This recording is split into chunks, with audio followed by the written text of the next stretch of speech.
পাকিস্তানি নাগরিকদের জন্য ভিসা পাওয়ার ক্ষেত্রে নিরাপত্তা ছাড়পত্রের প্রয়োজনীয়তা তুলে নিয়েছে বাংলাদেশ। এই পদক্ষেপ বাংলাদেশের নতুন কূটনৈতিক ও রাজনৈতিক দৃষ্টিভঙ্গির ইঙ্গিত দিচ্ছে বলে ধারণা করা হচ্ছে। শনিবার ৭ ডিসেম্বর ভারতীয় গণমাধ্যম এনডিটিভির এক প্রতিবেদনে এমনটাই উল্লেখ করা হয়েছে।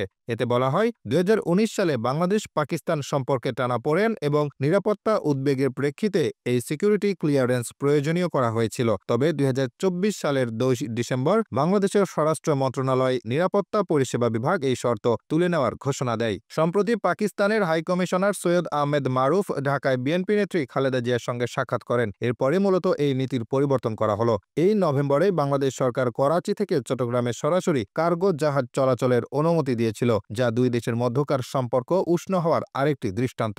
এনডিটিভির দাবি, বিএনপি ঐতিহাসিকভাবে পাকিস্তানের সঙ্গে ঘনিষ্ঠ সম্পর্ক বজায় রেখে চলেছে। অন্যদিকে সাবেক প্রধানমন্ত্রী শেখ হাসিনার আওয়ামী লীগ বরাবরই ভারতের ঘনিষ্ঠ মিত্র হিসেবে পরিচিত। বাংলাদেশের এই ভিসা নীতি পরিবর্তন উত্তর পূর্ব ভারতের নিরাপত্তার জন্য উদ্বেগ বাড়িয়েছে। ভারতীয় নিরাপত্তা বিশেষজ্ঞদের মতে, এই পরিবর্তন ভারত বাংলাদেশ সম্পর্ককে প্রভাবিত করতে পারে এবং বাংলাদেশের ভূ রাজনৈতিক অবস্থানে একটি গুরুত্বপূর্ণ মোড় আনতে পারে। এ নিয়ে সিডনি পলিসি অ্যান্ড অ্যানালাইসিস সেন্টারের নির্বাহী পরিচালক মুবাশার হাসান বলেছেন, বাংলাদেশ এখন ভারতের প্রতিপক্ষ পাকিস্তানের সঙ্গে সম্পর্ক স্বাভাবিক করার মাধ্যমে জানিয়ে দিচ্ছে যে তারা দক্ষিণ এশিয়ার রাজনীতিকে আর ভারত কেন্দ্রিক দৃষ্টিকোণ থেকে দেখতে চায় না। তবে দীর্ঘ মেয়াদে এটি বাংলাদেশের জন্য কতটা কার্যকর হবে তা নিয়ে প্রশ্ন থেকে যায়। এদিকে ভারতের প্রতিবেশী নীতিতে ফাঁক-ফোকর স্পষ্ট হয়ে উঠছে বলে উল্লেখ করেছেন বিশেষজ্ঞরা। বাংলাদেশ সরকারের পক্ষ থেকে বারবার ভারতের সঙ্গে বন্ধুত্বপূর্ণ সম্পর্ক রাখার আগ্রহ প্রকাশ করলেও ভারতের পক্ষ থেকে তেমন প্রতিক্রিয়া দেখা যায়নি।